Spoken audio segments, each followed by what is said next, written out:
आज मैं आप लोग के बीच एक ऐसे चोर के बारे में लेकर आया हूँ जो रहने वाला तो हरियाणा का था। वो हरियाणा में ही नहीं, देश के हर एक कोने में और विदेशों में जिसका चर्चा चल रहा है। वो एक ऐसा चोर जो गवर्नमेंट के आंखों में धूल झोंक के ऐसे ऐसे कारनामे किए जिसे सुन के आप बेहद सोच में पड़ जाइएगा। आज उसी चोर के बारे में बात करेंगे जिसने अपने जीवन काल में तकरीबन हज़ारों से ज़्यादा गाड़ियाँ चोरी की और बहुत कम बार ही पकड़ा गया। उस पे तकरीबन 127 मामले दर्ज किए गए, लेकिन वो इतना शातिर था, इतना तेज था कि वो किसी न किसी तरीके से जेल से बाहर चला आता था। वो एक ऐसा चोर जिसने जज बन के 2470 मुजरिमों को रिहा करवा दिया। एक ऐसा चोर जिसने रेलवे स्टेशन मास्टर की नौकरी 6 साल तक की, किसी को कानो कान खबर नहीं पता चला। एक ऐसा चोर जिसने राजस्थान में जाके वकालत की।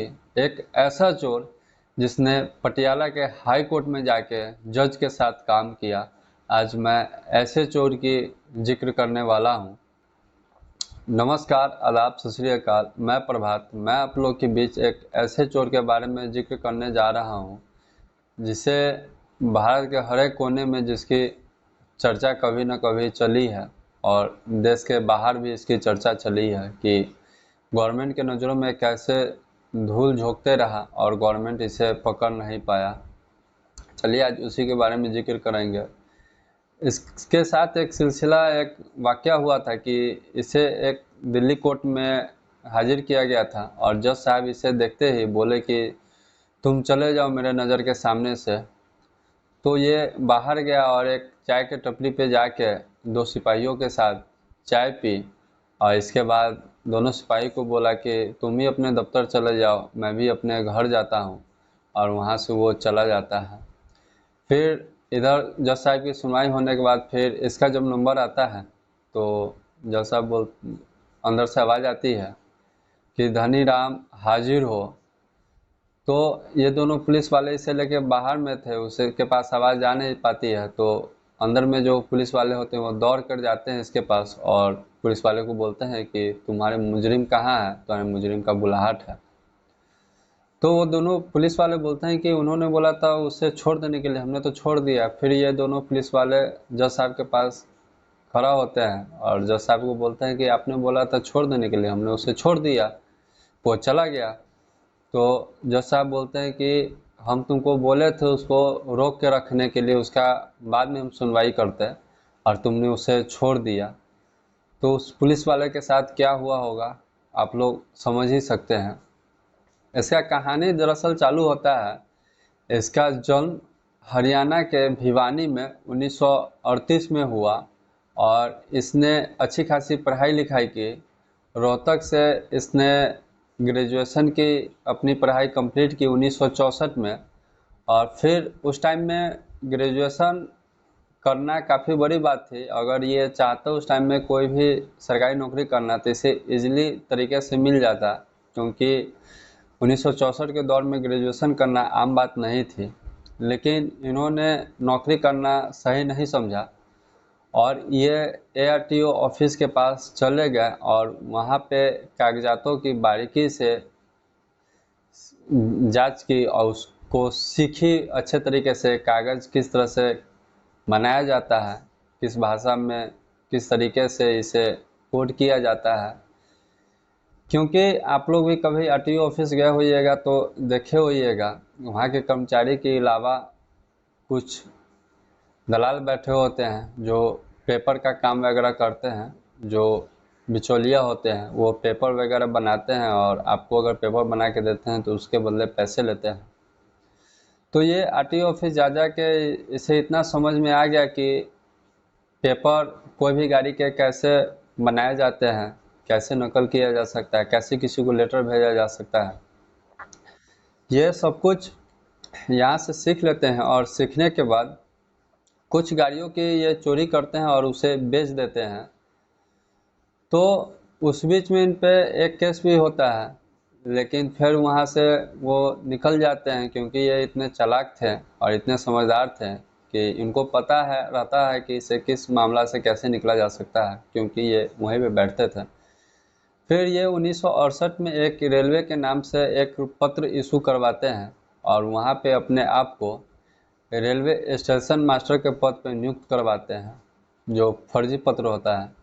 और 1968 में ये एक रेलवे स्टेशन पे जाके स्टेशन मास्टर का काम करते हैं, भली भांति, किसी को कोई शक नहीं होता है। और ये 6 साल वहाँ काम करने के बाद 1974 में जब रेलवे से मन उब जाता है तो ये वहाँ से कोलकाता चले आते हैं।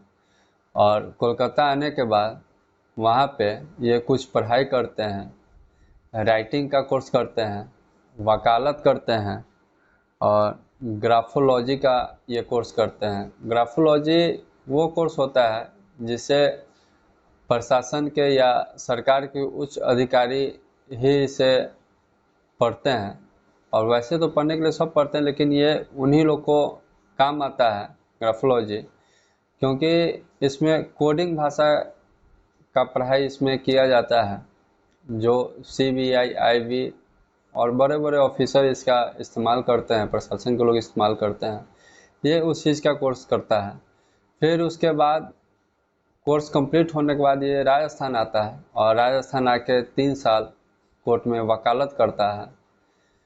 फिर वहाँ से जब मन उब जाता है तो ये फिर चले आते हैं पटियाला के हाई कोर्ट और वहाँ पे जाके जज कैसे काम करते हैं उसकी बारीकियों को ये समझते हैं। और उसी बीच हरियाणा के झाझर में एक जज पे जांच बैठी थी, जिसकी खबर पेपर में आ रही थी बार बार, और ये वहाँ से एक लेटर इशू करते हैं उस जज के नाम से कि तुम्हें 2 महीने की छुट्टी दी जाती है, तुम जाके आराम कर लो, तुम्हारी इधर जांच जब खत्म हो जाएगी तो तुम्हें बुला ली जाएगी, तुम्हारे जगह पे उक्त व्यक्ति को जज के पद पर नियुक्त किया जाता है। फिर जब लेटर पहुंचती है, फिर ये धनीराम मित्तल वहां पहुंचते हैं और वो जज की कुर्सी पर बैठ जाते हैं। ये तकरीबन 1980 की बात है। यह जब उस कुर्सी पर बैठ जाते हैं तो ये 40 दिन वहाँ पे काम करते हैं। इस बीच तकरीबन 2470 मुजरिमों को ये रिहा कर देते हैं। और जैसे ही जिस तरीक़ा से इनका सुनवाई करने का तरीका था, कोई भी इनके पास अर्जी लेकर अगर जाता था तो इसे ये रिहा कर देते थे। तो इनकी वहाँ पे काफ़ी चर्चा होने लगी कि एक ऐसा जज आया है जिन्होंने बहुत लोगों को माफ़ कर दिया है, काफ़ी इनकी वाहवाही होती है। और जब वहाँ के कर्मचारी को जब ये सब बात पता चलती है और वो ये सब चीज़ देखती रहती है तो उसको कहीं ना कहीं शक होती है, और इस पे वो लोग अपना जांच के नज़रिए से देखने लगते हैं और इनका ये सूचना ऊपर के अधिकारियों को भेजा जाता है। और जो पुराने जज होते हैं उनके अर्दली और भी उनके साथ काम करने वाले लोग, पेशकार, सब उनकी जब खोज करते हैं तो उनका कुछ पता नहीं चलता है।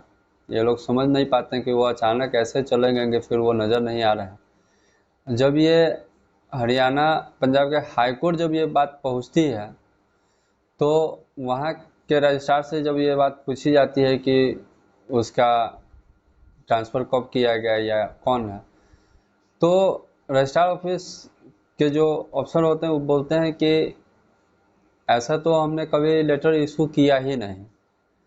और उसे जो पुराने जज होते हैं कि उनको हमने कभी छुट्टी के लिए भेजा ही नहीं, ये कौन है।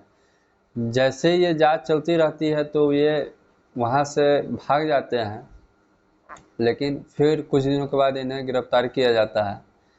लेकिन ये इतने शातिर और इतने तेज़ दिमाग के होते हैं, ये किसी न किसी तरीके से निकल ही जाते हैं, क्योंकि ये चोर होने के साथ ही काफ़ी अच्छी खासी पढ़ाई भी किए थे और चोरी करने के साथ साथ अपने एजुकेशन को हमेशा बढ़ाते थे, हमेशा कुछ न कुछ पढ़ाई करते थे, पढ़ा लिखा करते थे। और ये सिलसिला 1964 से शुरू होकर 2016 तक आया। 2000 2016 में दिल्ली में काफ़ी गाड़ियों की चोरी हो रही थी। पुलिस काफ़ी सख्ती से जांच कर रही थी इस चीज़ को। तो एक दिन ये किसी बाइक में चाबी लगाते नज़र आते हैं और जैसे ही पुलिस इनको उठाती है तो ये पता चलता है कि ये वही मित्तल हैं जिनका कहर 1964 से चलते आ रहा है। और जैसे ही आम लोगों को ये बात पता चलती है, लोकल लोगों को, तो वो भी थाने जाते हैं इसको देखने के लिए और बोलते हैं कि ये तो बराबर हम लोग के नज़रों में था और हम लोग बराबर देखते थे। कई बार ऐसा हुआ कि इनको हम जब गाड़ी में चाबी लगाते देखे, जब पकड़े तो ये बोले कि बाबू मेरा उम्र होने की वजह से मुझे अपनी गाड़ी पहचान में नहीं आई, इसके लिए तुम्हारे गाड़ी में चाबी लगा दिया। तो फिर इन्हें कोर्ट भेजा जाता है, फिर जेल भेजा जाता है, लेकिन इनकी उम्र इतनी हो चुकी होती है 78 ईयर के लगभग, तो इन्हें छोड़ दिया जाता है उम्र के बिहाफ पे। और अभी भी इनकी कहानी चल ही रही है। तो आज यही कहानी के किरदार थे धनी राम मित्तल जी। मेरा यह कहानी सुनाने का उद्देश्य किसी को परेशान करना नहीं है, किसी को हताश करना नहीं है, किसी को कोई काम के लिए उत्सुक करना नहीं है। मेरा कहानी का उद्देश्य सिर्फ समाज को जागरूक करना है। मेरी कहानी के माध्यम से आप लोग को अगर कुछ भी सीख मिली हो तो मेरे चैनल पे आके कमेंट बॉक्स में अपनी राय दें और अपनी कमेंट दें। और ऐसी ही कहानी सुनने के लिए मेरे चैनल से जुड़े रहें। धन्यवाद।